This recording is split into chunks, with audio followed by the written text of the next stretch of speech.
Good morning students, good morning class. प्यारे बच्चों, सरस्वती विद्यापीठ उच्च माध्यमिक विद्यालय देवन रोड शाहपुरा की ऑनलाइन क्लासों में मोस्ट वेलकम। आप सभी का हार्दिक अभिनंदन। भूगोल में मानव भूगोल में लेसन 3 चल रहा था, विश्व की जनसंख्या, वितरण, घनत्व एवं वृद्धि। पिछले वीडियो क्लास में हमने चर्चा की थी कि वितरण क्या होता है, घनत्व क्या होता है और वृद्धि क्या होती है। इसके साथ हमने कुछ डायग्राम वगैरह पढ़े थे मानव भूगोल से, इसी जनसंख्या के रिलेटेड कि जनसंख्या कैसे कैसे प्रभावित होती है। उसमें 3 डायग्राम बने थे। उसमें जनसंख्या के वितरण को प्रभावित करने वाले जो कारक होते हैं प्यारे बच्चों, अपन ने चर्चा की थी। वो 3 कारक थे। पहला कारक था भौगोलिक कारक, आर्थिक कारक और सामाजिक और सांस्कृतिक कारक। 3 कारकों की अपन ने चर्चा की थी। भौगोलिक कारकों में मिट्टी, जल, भूमि यानी कि नेचुरल एलिमेंट्स, प्राकृतिक तत्व। इसके बाद फिर होते हैं इकोनॉमिक फैक्टर्स, आर्थिक कारक।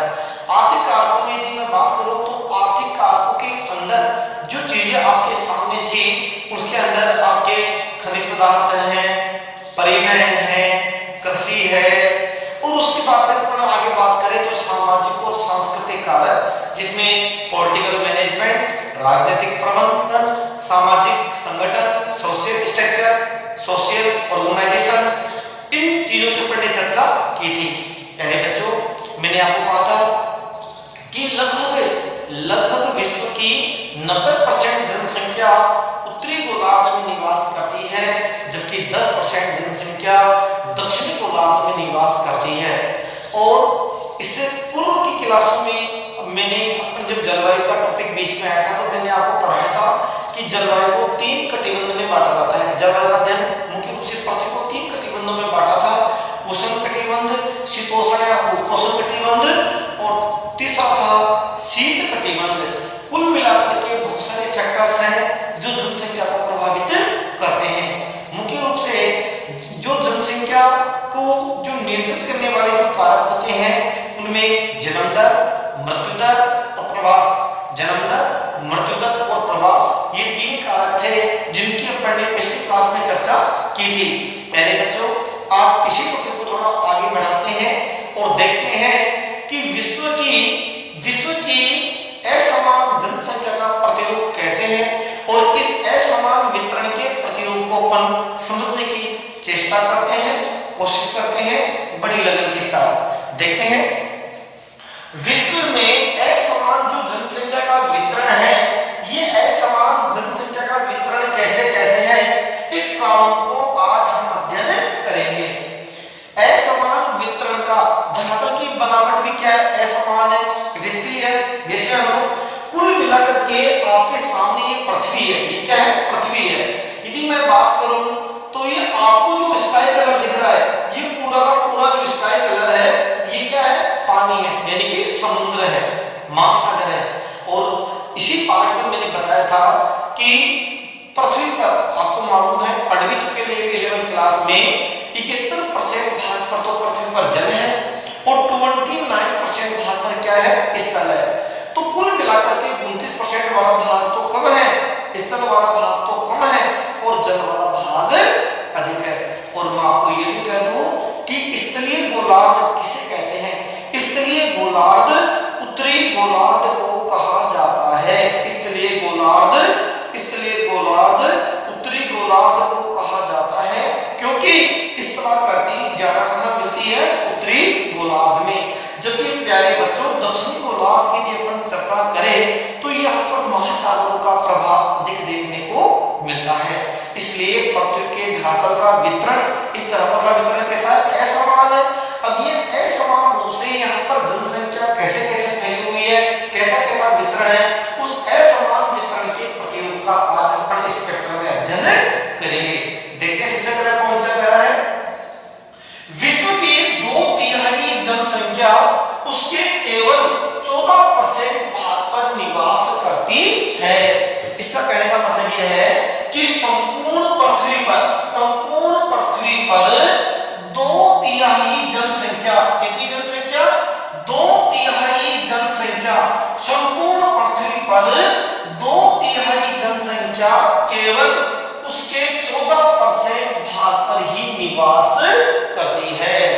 आप देख लो 2/3 आधे से अधिक जनसंख्या केवल और केवल कितने परसेंट भाग को रोके हुए हैं इस संपूर्ण पृथ्वी के और केवल 14% भाग पर 2/3 जनसंख्या निवास करती है। बात करते हैं थोड़ी आगे और चलते हैं। 57% जनसंख्या स्थलीय क्षेत्र के 5% भाग पर निवास करती है। अब प्यारे बच्चों समझने का विषय है स्थलीय क्षेत्र का मतलब क्या हो गया? उत्तरीय गोलार्ध। उत्तरी गोलार्ध मैं साफ कहूंगा क्योंकि उत्तरी गोलार्ध को स्थलीय गोलार्ध भी कहा जाता है।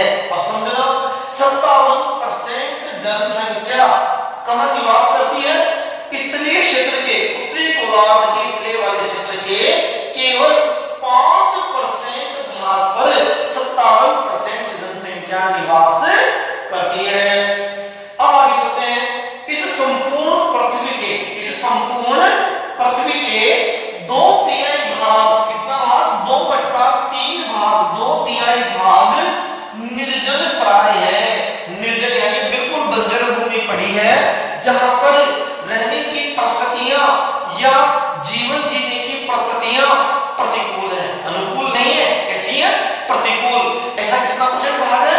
2/3 भाग बिल्कुल प्रतिकूल परिस्थितियों में है। आगे चलते हैं। 90% भूभाग पर केवल और केवल 10% जनसंख्या निवास करती है। अब सुन लो 90% भूभाग पर केवल, सॉरी मैंने गलत लिख दिया, 10% जनसंख्या निवास करती है। कितने करती है? 90% भूभाग पर केवल और केवल कितनी जनसंख्या निवास करती है प्यारे बच्चों? 10% जनसंख्या निवास करती है। अब आप देख लो ये बात सही है कि वास्तव में पृथ्वी का 2/3 भाग पूर्ण रूप से बंजर है। इस आंकड़े को देखते हुए यह बिल्कुल क्लियर हो रहा है कि पृथ्वी का 2/3 भाग बिल्कुल बंजर युक्त है। आगे चलते हैं। 10% भूभाग पर 90% जनसंख्या निवास करती है। यानी कि उसके 10% भूभाग पर और केवल 90% जनसंख्या निवास करती है। 10% भूभाग पर केवल और केवल 90% जनसंख्या निवास करती है।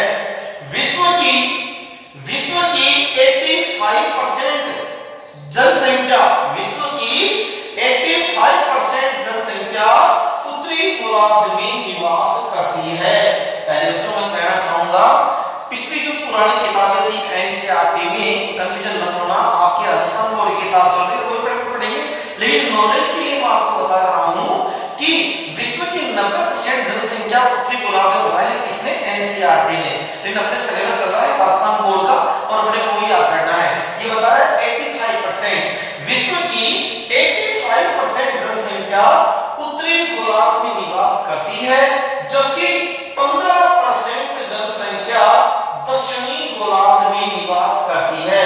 आपके सामने है एक रेखा होती है जिसको सबसे बड़ी रेखा बोलते हैं और पढ़ाया भी था मैंने आपको विषुवत वृत्त। कौन सी रेखा बोलते हैं? ये देखो ये चल रहा, कौन सी रेखा बोलती है? जो मैंने लाइन खींची ना, ये लाइन है विषुवत वृत्त, जो पृथ्वी को 2 बराबर भागों में बांटती है। पृथ्वी को 2 बराबर भाग में बांटने का कार्य करती है। अभी मैंने कि विश्व की 85% अब विषुवत वृत्त के उत्तरी भाग, तो ये हो गया उत्तरी गोलार्ध और ये हो गया दक्षिणी गोलार्ध। उत्तरी गोलार्ध और दक्षिणी गोलार्ध। उत्तरी गोलार्ध में तो 85% जनसंख्या निवास कर रही है, कारण यहाँ पर महाद्वीपीय भाग ज्यादा है। कहना चाहूंगा विश्व का जो सबसे बड़ा जो महाद्वीप है उस महाद्वीप का नाम आप जानते हो, एशिया महाद्वीप है। अकेला एशिया महाद्वीप क्षेत्रफल में भी बड़ा है और जनसंख्या में भी बड़ा है। आपको मालूम है विश्व में सबसे बड़ी जनसंख्या वाला देश चीन एशिया महाद्वीप में है और विश्व का दूसरा जनसंख्या वाला देश अपना देश भारत, वो भी किस महाद्वीप में है? एशिया महाद्वीप में है। और तीसरा देश है यूएसए, वो भी किस महाद्वीप में है? उत्तरी अमेरिका महाद्वीप में है। ये आगे तुम्हारी उत्तरी अमेरिका, तो उत्तरी अमेरिका महाद्वीप, यूरोप महाद्वीप, एशिया महाद्वीप, इनकी भी मैं बात शुरू करनी पोजीशन की, तो प्यारे बच्चों ये उत्तरी गोलार्ध में निवास है। किस ये महाद्वीप किस गोलार्ध में है? उत्तरी गोलार्ध में है। इसीलिए यहां पर क्लियर हो गया कि विश्व की 85% जनसंख्या उत्तरी गोलार्ध में निवास करती है। आगे क्या कहता है? जबकि 15% जनसंख्या केवल दक्षिणी गोलार्ध में निवास करती है। अब यदि मैं दक्षिण गोलार्ध की बात करूं तो प्यारे बच्चों दक्षिणी गोलार्ध में दक्षिणी अमेरिका का अधिकांश हिस्सा दक्षिणी गोलार्ध में आ रहा है। आपको बता दूं ये तुम्हारे विषुवत है, भूमध्य रेखा है। दक्षिणी अमेरिका का वेनेजुएला, क्यूबा, वेनेजुएला की राजधानी क्या है? क्या राजधानी है वेनेजुएला की राजधानी? बताइए भैया आपको। माराकाइबो, भूलो मत, गलती मत बोलो। कोलंबिया, ये देखो कोलंबिया। एक मिनट प्यारे बच्चों, दक्षिणी अमेरिका। अब दक्षिणी अमेरिका का ये ऊपर वाला जो हिस्सा है इसमें वेनेजुएला देश है। वेनेजुएला में आपको मालूम है कौन सी कृषि की जाती है? बताओ। कोनो को। कौन सी कृषि कहते हैं? कोनो को। कौन सी? स्थानांतरणशील कृषि। अब ये वाला जो भाग है, ये वाला भाग तो कहां चला गया? इसका उत्तरी गोलार्ध चला गया। लेकिन दक्षिणी अमेरिका का अधिकांश भाग कहां आ रहा है? दक्षिणी गोलार्ध में। इधर आ जाओ फिर। अफ्रीका महाद्वीप, अफ्रीका महाद्वीप का ये जो नीचे वाला दक्षिणी अफ्रीका वाला जो भाग है, दक्षिण अफ्रीका का जो देश है, ये वाला जो भाग है इसमें तुम्हारे Botswana, Africa, Tanzania, Zimbabwe, Angola, Congo राज्य, ये सारे के सारे किसमें आ रहे हैं? दक्षिण गोलार्ध में आ रहे हैं। थोड़ा आगे चलते हैं, मेडागास्कर आ गया। और फिर एक बात होती है ऑस्ट्रेलिया महाद्वीप की, ये आ गया। और याद लेना ऑस्ट्रेलिया महाद्वीप को ओशिनिया महाद्वीप के नाम से भी जाना जाता है। ये आ गया ऑस्ट्रेलिया महाद्वीप। यहां पर विश्व की केवल और केवल 15% जनसंख्या निवास करती है। प्यारे बच्चों जब 85 में 15% पर जोड़ते हैं तो इसका टोटल हो जाता है लगभग 100। चलते आगे। विश्व की 3/4 जनसंख्या एशिया में रहती है और यूरोप में रहती है। विश्व की 3/4 जनसंख्या केवल दो ही महाद्वीपों में है। और कौन कौन से महाद्वीप है? एशिया महाद्वीप और यूरोप महाद्वीप। आगे चलते हैं। केवल एशिया महाद्वीप में विश्व की 60% जनसंख्या निवास करती है। ध्यान रखना, केवल एशिया महाद्वीप में विश्व की 60% जनसंख्या निवास करती है। और इसके अलावा ओशिनिया में भी मैंने आपको बताया, ऑस्ट्रेलिया, ध्यान रखना ऑस्ट्रेलिया एक देश भी है और एक महाद्वीप भी है। ये आ गया तुम्हारा ऑस्ट्रेलिया महाद्वीप। इसे देश भी है और एक महाद्वीप भी है। इसका दूसरा नाम क्या है? ओशिनिया। ध्यान रखना। चलते आगे। ओशिनिया में 1/2% जनसंख्या निवास करती है। अब आप देख लो दक्षिणी गोलार्ध में आप इसकी आधी % जनसंख्या, मैंने आपको बताया कि ओशिनिया या ऑस्ट्रेलिया कौन से गोलार्ध में? दक्षिणी गोलार्ध में है। तो इस आंकड़े का आधा % भाग कहां निवास करता है? वो निवास करता है ओशिनिया महाद्वीप में। मैंने आपको दिखाया कहां निवास करता है? 1/2 जनसंख्या ओशिनिया महाद्वीप पर निवास करती है। आगे चलते हैं। विश्व की 80% जनसंख्या का संकेंद्रण और केवल ओनली 20 डिग्री से 60 डिग्री के मध्य में पाया जाता है। विश्व की 80% जनसंख्या 20 डिग्री से 60 डिग्री के उत्तरी अक्षांशों के मध्य में पाई जाती है। It is clear. विश्व की 80% जनसंख्या 20 डिग्री से 60 डिग्री के उत्तरी अक्षांशों के मध्य में पाई जाती है। अब आगे थोड़ा चलते हैं प्यारे बच्चों और देखते हैं। जबकि 60 डिग्री अक्षांश के उत्तर में 4 केवल 1% जनसंख्या निवास करती है। आपको मालूम है 60 डिग्री उत्तरी गोलार्ध के 60 डिग्री क्या आएगा? शीत कटिबंध आ जाएगा। अब शीत कटिबंध में देखो आपके ग्रीनलैंड, विश्व का सबसे बड़ा द्वीप है ग्रीनलैंड वगैरह है, टुंड्रा प्रदेश वगैरह है, अलास्का है, ठीक है। तो कुल मिलाकर के मैं आपको ये कहना चाह रहा हूं, ये बताना चाह रहा हूं, नॉर्वे है। नॉर्वे की राजधानी है ओस्लो। ध्यान रखना, नॉर्वे की राजधानी क्या है? ओस्लो। अब बात करते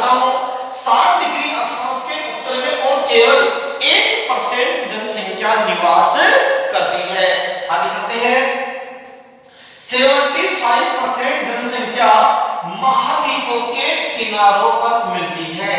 75% जनसंख्या प्यारे बच्चों महाद्वीपों के किनारों पर पाई जाती है। महाद्वीप के जो किनारे वाले भाग में जितने भी महाद्वीप हैं उनके जो किनारे हैं इन किनारों के अंदर निवास करती है। आंतरिक शब्द इसलिए काम में लिया कि महाद्वीपों के अंदर वाले भागों में, महाद्वीपों के आंतरिक भागों में संकेंद्रण, जनसंख्या का संकेंद्रण घटता हुआ चला जाता है, घटता हुआ चला जाता है। आगे देखते हैं, विश्व की 80% जनसंख्या 500 मीटर सागर तल से मापी जाती है। ऊंचाई हमेशा सागर तल से मापी जाती है। मैंने पिछले एक वीडियो क्लास में जब मैं आपको भील जनजाति पढ़ा रहा था तो यहाँ पर एक अरावली पर्वतमाला आई थी, विश्व की प्राचीनतम पर्वतमाला थी, और उसमें भी आया था कि अरावली पर्वतमाला सागर तल से कितनी ऊंचाई है, 930 मीटर। अरावली पर्वतमाला की सागर तल से औसत जो ऊंचाई है वो कितनी है, 930 मीटर। तो प्यारे बच्चों 80% जनसंख्या 500 मीटर सागर तल से ऊंचाई पर निवास करती है। 80% जनसंख्या कम से कम सागर तल से 500 मीटर की ऊंचाई वाले भागों में पाई जाती है। और ये इशू उत्तरी गोलार्ध में पूर्ण रूप से लागू होता है। दक्षिण गोलार्ध में पानी पानी भरा हुआ है, लेकिन ये 80% जो आंकड़ा है उत्तरी गोलार्ध की बात कर रहा हूं। उत्तरी गोलार्ध में जितने पर्वतमालाएं हैं या ऊंचाई वाले क्षेत्र हैं, कम से कम 500 मीटर की ऊंचाई पर 80% जनसंख्या का समीकरण देखने को मिलता है। और जब ऊंचाई बढ़ती जाती है तो जनसंख्या का स्तर घटने लगता है, जनसंख्या ऋणात्मक होने लगती है, धनात्मक नहीं ऋणात्मक। देखो ये कुछ आंकड़े हैं और आंकड़े याद करने में थोड़ी परेशानी आती है, लेकिन कोई चीज असंभव नहीं है, सब संभव है। जब मनुष्य याद करने बैठता है, पढ़ने बैठता है, कोई भी कार्य करने बैठता है संकल्प के साथ, क्योंकि संकल्प में शक्ति होती है। संकल्प कीजिए, इस पाठ को भी आप याद करेंगे, क्योंकि हर साल हर सत्र में बच्चे ये कहते हैं सर ये पाठ, और फिर धीरे धीरे उनके में याद ये पाठ आराम से उनके पाठ याद हो जाता है, क्योंकि अभ्यास के बिना कुछ भी नहीं है। अब ये तो है नहीं कि अपने एक को जादू है और कोई है तो जादू से अपने याद कर लेंगे, याद अपने को इन आंकड़ों को अपने को बेटे याद करना ही पड़ेगा, इन आंकड़ों को रटना ही पड़ेगा। और इसे रटने की कोई चीज नहीं है, केवल समझने की चीज है। फिर भी एक बार मैंने एक चैप्टर लिया है और ये चैप्टर चल रहा है, इस चैप्टर पे बात पूर्ण दोबारा फोकस करते हैं। पहले बात और पाठ कर रहा था जनसंख्या वितरण घनत्व एवं वृद्धि। देखते हैं, विश्व में असमान वितरण का प्रारूप, 2/3 जनसंख्या विश्व की उसके केवल 14% भाग पर निवास करती है। ये आंकड़ा सबकी याद होना चाहिए कि विश्व की 2/3 जनसंख्या उसके केवल और केवल 14% भाग पर निवास करती है। आगे चलते हैं, 57% जनसंख्या स्थलीय क्षेत्र के 5% भाग को घेरे हुए है। अब आप देख लो, विश्व की 57% जनसंख्या स्थल वाले क्षेत्र के 5% भाग में निवास करती है। 2/3 भाग बिल्कुल निर्जन है, बिल्कुल सुनसान है, यानी कि जहां पर रहने की प्रतिकूल परिस्थितियां हैं, अनुकूल परिस्थितियां नहीं है। कैसी परिस्थितियां हैं? प्रतिकूल परिस्थितियां हैं। प्यारे बच्चों देखिए आगे क्या कह रहा है, 90% भूभाग पर केवल विश्व की 10% जनसंख्या निवास करती है। अब इसका उल्टा कर लो कि पृथ्वी पर केवल 10% जनसंख्या, पृथ्वी पर केवल 10% भूभाग पर उसके 90% भूभाग पर जनसंख्या निवास करती है। दोनों उल्टा करना है। 90% जनसंख्या कहां निवास करती है, कितने परसेंट भूभाग पर निवास करती है, 10% पर। It is clear. जबकि 10% जनसंख्या कितने परसेंट भूभाग पर निवास करती है, 90%। 10 90 और 90 10 याद करना है, केवल भूभाग और जनसंख्या समझने का टॉपिक है, रटने का टॉपिक नहीं है। 10% जनसंख्या उसके 90% भूभाग पर निवास करती है, जबकि विश्व की 90% जनसंख्या उसके 10%। इसका मतलब क्या हुआ, धरातल में प्रतिकूल परिस्थितियां ज्यादा है, अनुकूल परिस्थितियां धरातल पर कम है। इसीलिए इस वितरण का टॉपिक अपन ने चुना, सिलेबस में चुना गया है। पृथ्वी पर जनसंख्या का जो वितरण है वो वो असमान है। जब धरातल का वितरण ही असमान है तो जनसंख्या का वितरण तो असमान होगा ही होगा, इसमें कोई अतिशयोक्ति नहीं है। देखते हैं आगे, विश्व की 85% जनसंख्या उसके उत्तरी गोलार्ध में निवास करती है, जबकि 15% जनसंख्या उसके दक्षिणी गोलार्ध में निवास करती है। 85% जनसंख्या उत्तरी गोलार्ध में और 150 आप लगाओ 15%, 50 नहीं और 15% जनसंख्या दक्षिणी गोलार्ध में। बच्चों मैंने आपको बताया अभी उत्तरी गोलार्ध में स्थलाकृति ज्यादा है और दक्षिणी गोलार्ध में समुद्र वाला भाग ज्यादा है, इसीलिए कहा गया है कि उत्तरी गोलार्ध में 85% 85% जनसंख्या निवास करती है, जबकि दक्षिणी गोलार्ध में 15% जनसंख्या निवास करती है। और ध्यान रहे दोनों गोलार्ध को अलग करने वाली रेखा को मालूम है विषुवत रेखा या भूमध्य रेखा, और भूमध्य रेखा का मान होता है 0 डिग्री। कितना डिग्री होता है? 0 डिग्री, याद कर लेना। आगे चलते हैं, केवल और केवल एशिया महाद्वीप में 60% जनसंख्या निवास करती है। बिल्कुल सही है, चीन जो विश्व में सर्वाधिक जनसंख्या वाला राष्ट्र है वो भी एशिया महाद्वीप में है, और दूसरा स्थान आता है तुम्हारे भारत का, वो भी किस महाद्वीप में है? एशिया महाद्वीप में है। तीसरा आता है तुम्हारे यूएसए उत्तरी अमेरिका, और उत्तरी अमेरिका है वो यूएसए संयुक्त राज्य अमेरिका, वो कौन से महाद्वीप में? उत्तरी अमेरिका। पहले बच्चों में ये कहना चाह रहा हूं कि एशिया महाद्वीप, उत्तरी अमेरिका महाद्वीप, यूरोप महाद्वीप, ये तीनों महाद्वीप उत्तरी गोलार्ध में है, और उत्तरी गोलार्ध में ही विश्व की 85% जनसंख्या निवास करती है। It is clear? कोई डाउट? यस या नो? थोड़ा आगे बढ़ते हैं, देखते हैं विश्व के जो महत्वपूर्ण जो पॉपुलेशन वाले देश हैं। नंबर 1 चीन, भारत, यूएसए, इंडोनेशिया, ब्राजील और पाकिस्तान। ये 6 देश तो आप कंफर्म याद कर लेना। उसके पास से बांग्लादेश वगैरह आते हैं, बांग्लादेश भी एशिया महाद्वीप में है, पाकिस्तान भी एशिया महाद्वीप में है, तो याद कर लेना कौन कौन से? चीन, भारत, यूएसए, इंडोनेशिया, ब्राजील और पाकिस्तान। It is clear? आगे चलते हैं, ओसेनिया में 1/2, ओसेनिया में केवल 0.5% जनसंख्या निवास करती है। ओसेनिया महाद्वीप में केवल 0.5% जनसंख्या निवास करती है, और विश्व की 80% जो जनसंख्या है, विश्व की 80% जो जनसंख्या है, वह जनसंख्या 20 डिग्री से 60 डिग्री उत्तरी अक्षांशों के मध्य में निवास करती है। विश्व की 80% जनसंख्या 20 डिग्री से 60 डिग्री के उत्तरी अक्षांश के मध्य में निवास करती है, जबकि 60 डिग्री अक्षांश के उत्तर में 1% जनसंख्या निवास करती है। 60 डिग्री का मतलब उत्तरी गोलार्ध में 60 डिग्री के ऊपर चलते ही आपको मालूम है 0 डिग्री से 23.5 डिग्री यानी कि उष्णकटिबंध, 23.5 से 66 उपोष्ण या शीतोष्ण, और 66 से 90 डिग्री शीत कटिबंध। शीत कटिबंध में मुख्य रूप से 1% जनसंख्या का केंद्रण मिलता है। आगे चलते हैं, महाद्वीपों की यदि मैं बात करूं तो महाद्वीपों के किनारों पर विश्व की 75% जनसंख्या निवास करती है।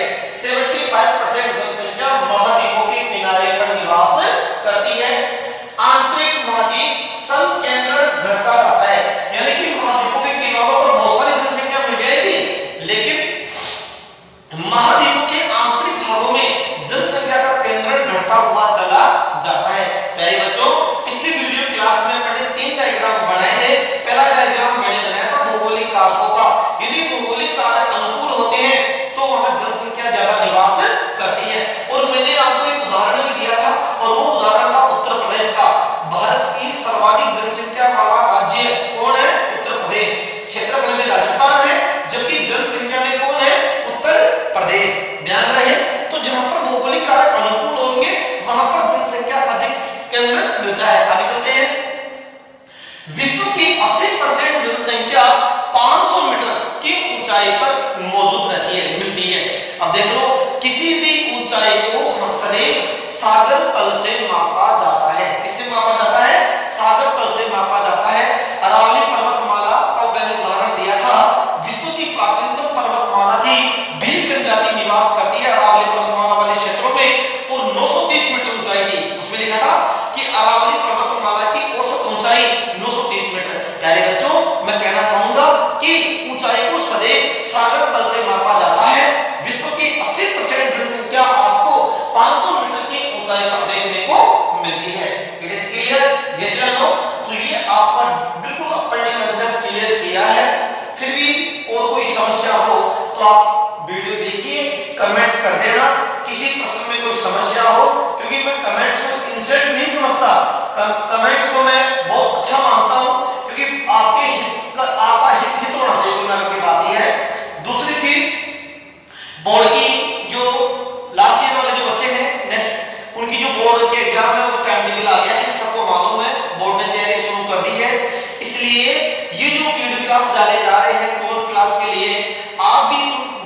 देंगे, 22 तारीख को ज्योग्राफी की जो एग्जाम देंगे, वो बच्चे भी इस क्लास को देख सकते हैं।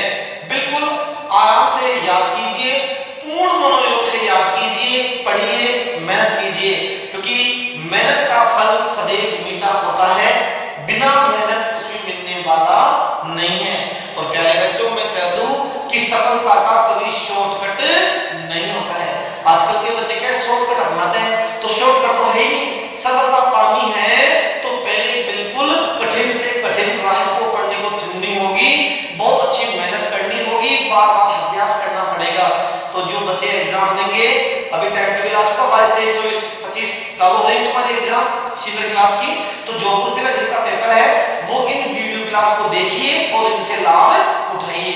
वैसे आपने लॉकडाउन में अच्छी तैयारी की होगी, बहुत मेहनत की होगी, ढेरों शुभकामनाएं आपके साथ है, अच्छा पेपर देना है, क्योंकि मन के हारे हार है और मन के जीते जीत। विशेष संदेश में ये देना चाहूंगा, जो इस बार जो एग्जाम दे रहे हैं, फिलहाल प्रश्न को 2 बार पढ़ना है, पेपर आ जाए प्रश्न को 2 बार पढ़ना है और 2 बार पढ़ करके समझ करके और उसके बाद उसका उत्तर पढ़ने को चालू करना है। कई बार अपन प्रश्न को एक बार पढ़ते हैं, पूछ क्या रहा है उसको समझ ही नहीं पाते और अपन उत्तर क्या लिख देते हैं और फिर कहते हैं साहब नंबर कमाए। तो प्रश्न को 2 बार पढ़ना है, खूब टाइम मिलता है, 3 सवा 3 घंटे, और प्रश्न जितने शब्दों में मांग रहा है उतने शब्दों में उसका उत्तर देना है। ये नहीं प्रश्न है 1 नंबर का और अपन पूरा पेज भर रहे हैं 1 नंबर नहीं, मिलना 1 नंबर है, तो जितने शब्द वो मांग रहा है शब्द सीमा का ध्यान रखना है और इन वीडियो क्लास को देखिए और इनका लाभ उठाइए। Thank you. और जो बच्चे तैयारी कर रहे हैं, जो सीनियर में बच्चे आए हैं, उनके लिए मेरा यही संदेश है कि समय को बचाइए।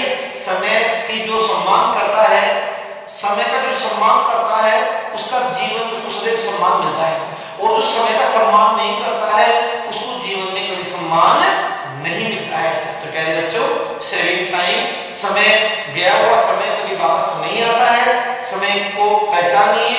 ये समय चला जा रहा है, जून आ गया, तो कुल मिलाकर के वैश्विक बीमारी चल रही है, अपने को भी पता है, लेकिन कुल मिलाकर के अपने को अपनी तैयारी छोड़नी नहीं है। इन वीडियो क्लास जो स्कूल से डाली जा रही है, संस्था से डाली जा रही है, इनका पूर्ण से पूर्ण मनोयोग से देखिए, उनका